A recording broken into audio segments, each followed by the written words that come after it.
Hello everybody, welcome back and thank you as always for tuning in. In tonight's one we're going to be looking at starting to learn the actual frets on the board. Last time out we were just concentrating on our right hand technique and playing what we called the open strings, the E, A, D, G. We talked last time about the 7 notes. Now we're going to fill the gaps in and start learning how they work on the fretboard. Now, when I say 7 notes, it's a little bit of a lie. There are actually 12. I think when as I said in the first one, I have a musical background of sorts, so I know the notes, the names of the notes and stuff like that. But I never really knew the whys of it. I just took it for granted and sang them or played them or whatever it was. I knew where they were on a piano keyboard because my grandma told me, but why there were 7 or 12 or whatever the number was, I had no idea. So I did a little bit of research into it, and it turns out that nobody really knows the answer either. But a common theory seems to be that in Western music at least, it was an attempt by musicians of the time, going back hundreds of years of course, to produce a consistently spaced range of notes that gets you from a starting point to an end point. The start and end point, of course, being what we now call an octave.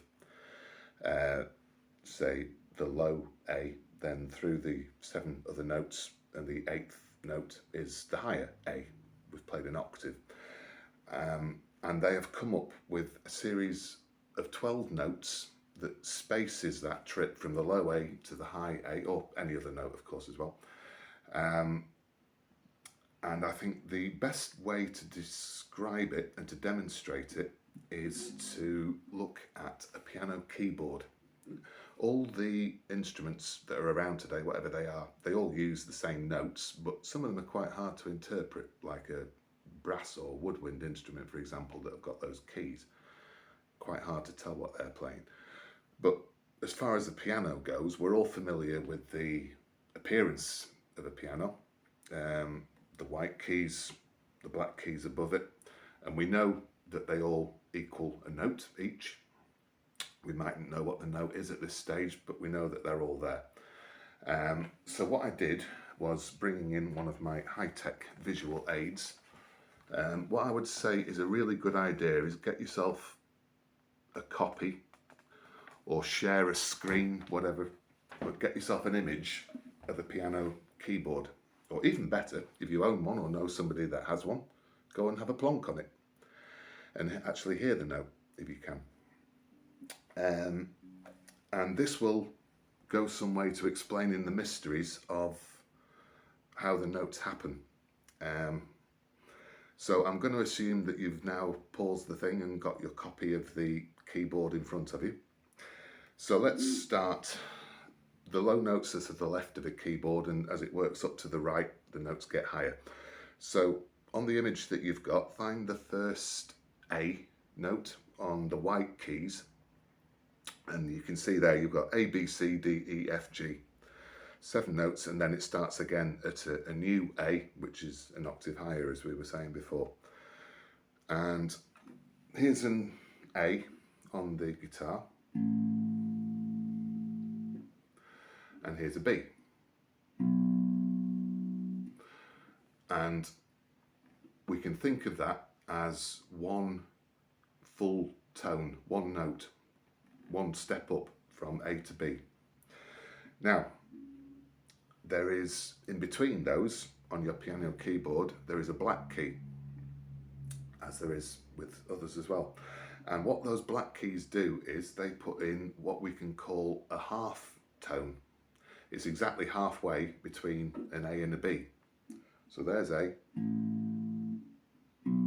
there's B, and there's the one in between, a half tone. And what they call those half tones is either a sharp or a flat, and slightly confusingly, they're actually both one and the same thing. the one that we're looking at there between A and B, because it's above A and before B, you could either call it A sharp or B flat, and both would be correct. I'm just going to call them all by sharps, just for consistency of reference. So we've gone A sharp to B, and then this is a point where things get slightly confusing.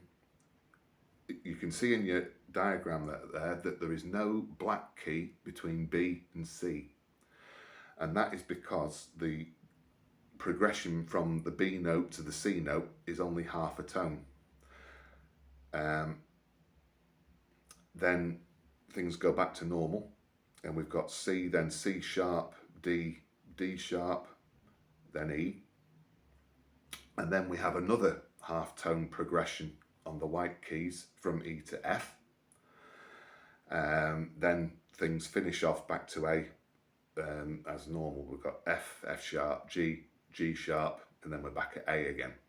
So from A to G sharp is 12 notes, and then 13th note we've played the full octave and we're back at A, an octave higher. So those 12 notes, think of them all as half a tone. They're all equally spaced, they all rise exactly the same amount by each one, and most importantly of all, half a tone, each one of those notes on the piano equates to one of these spaces on the fretboard of your guitar, what are called frets. Now, my guitar has 20 of these. Some basses have up to 24, some of the longer ones. Mine is a 20, and I have 4 strings. So you could make the reasonable assumption that there are 80, and then add on the 4 notes that you get playing the open strings as well. You could make a reasonable assumption that there are 84 different notes on your bass guitar. But actually there aren't, because as I'll show you in a second, a lot of the notes actually repeat more, and sometimes more than once as well, at different places in the board, and you just learn over time where they all are. Without getting too far ahead of ourselves here, let me just show you. This is the lowest E on the open E string, then an octave up on E, and an octave up again on E. So I've actually got 3 full octaves of starting on E. And of course, if we do simple maths, that means 36 notes are actually available to us. But to be honest, certainly once you get on the G, the top string here, the G string, you won't use an awful lot of those, hardly ever. And the actual number of notes that you'll be involved in using is probably around 20. So it just becomes a case of learning where the repeated notes are and how to use them to your advantage, really, which I'll hopefully start to show you as we work through this. So what I'm going to do tonight, it's really, we don't want to overload here, because if you've no previous musical knowledge, then there is no substitute here for just going back to good old-fashioned learning and just working your way through it at your own time and making it clear in your own mind what you're doing, and just playing one note at a time, and gradually it will burn in. But there is one very useful pattern to all of this, which we'll show you in a second, which will start to just explain how the notes copy themselves. So what I'm going to do, first of all, before we go any further, we talked about right hand technique before, striking through the strings with your walking fingers and a little bit of muting on the floating thumb, keeping all that going. But now we're also bringing in the left hand to play the frets. Now, a couple of quick basics on the left hand to, again, try and bring it in from the word go, just so that by the time you're ready to start playing a little bit more advanced basic technique is more or less second nature to you. Your hand should be, fingers should be sort of perpendicular to the board, but your wrist position should be well below the bottom rim of the neck. Your hand shouldn't feel like it's taking the weight of the bass at all. All the weight is on your strap, which I've remembered to wear tonight, and your actual hand position is way below the neck, so that all your fingers are doing is just running across the board, and the pads of your fingers are playing the notes. And when I say running, that is of course eventually they're running. Mine are still walking and quite often falling over. So as well as your hand position, what you're also trying to do is when you play the note, you'll notice that there are these bars, the actual fret bars as you work up. You're trying to play the note as close to that bar behind it as you can. The closer that you get to that bar, then the cleaner the note will sound when you play it. If you play it at the start of the gap, then to be honest, it'll sound a bit of a fuzzy mess. But if you can get right up to the bar itself, you're getting a perfectly clean, pure note. It sounds so much better. So just a couple of things to keep in mind while you're starting to learn your way around the board. Wrist position, way down, hitting the strings with the pads, ends of your fingers, and aim for right behind the fret bar. Now, what we're going to look at tonight is just the E string, because that was our starting point last time, the lowest note that we have available. So have your copy of your keyboard available, and to the left of your image, find the first E that's on your keyboard image, and we ring out an open E. So we've played the first white note on the keyboard there, basically. Now, as we move to the right, the first thing that we come to, because there's no black key there, we were talking about that half tone progression from the E to the F. So that means the first fret that we're going to play, fret 1, just put my index finger right behind the fret bar there, and then just pluck the same string as I did before. Now we've just played an F. Then, referring back to the diagram again, we go from F to a black key, which is F sharp, and that is fret 2 on the E string.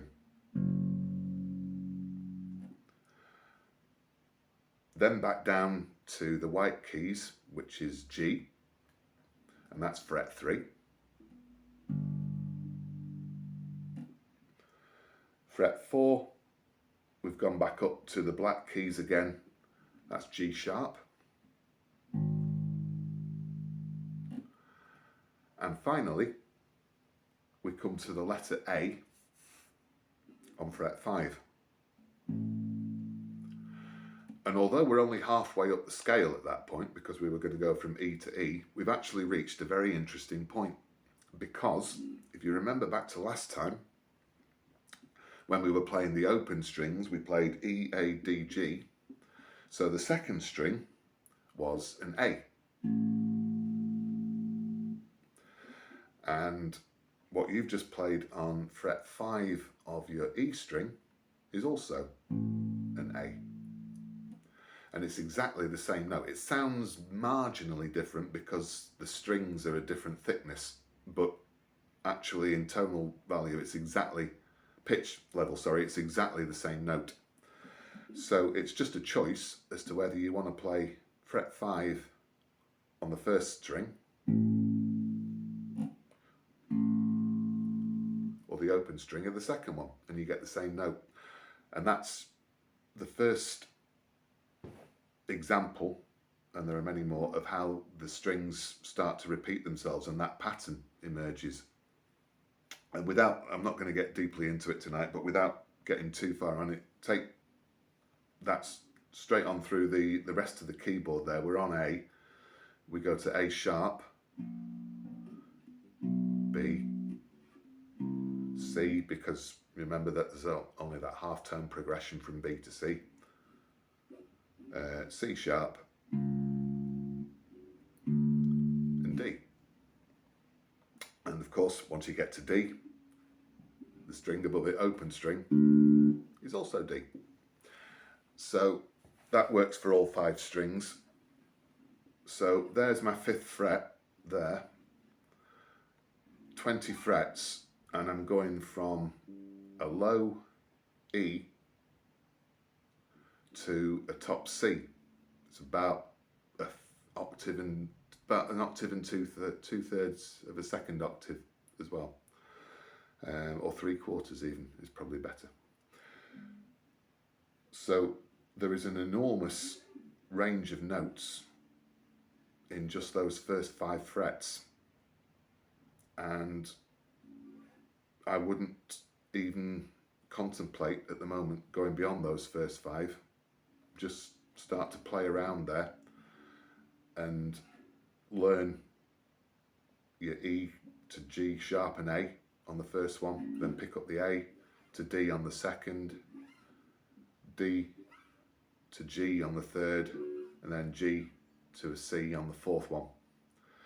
And you'll start to see how the pattern emerges and the notes start to repeat themselves. And that is as much as we need to cover at the moment, so I'm going to leave it there. And I hope that's been of some use in getting you started, just learning some different notes.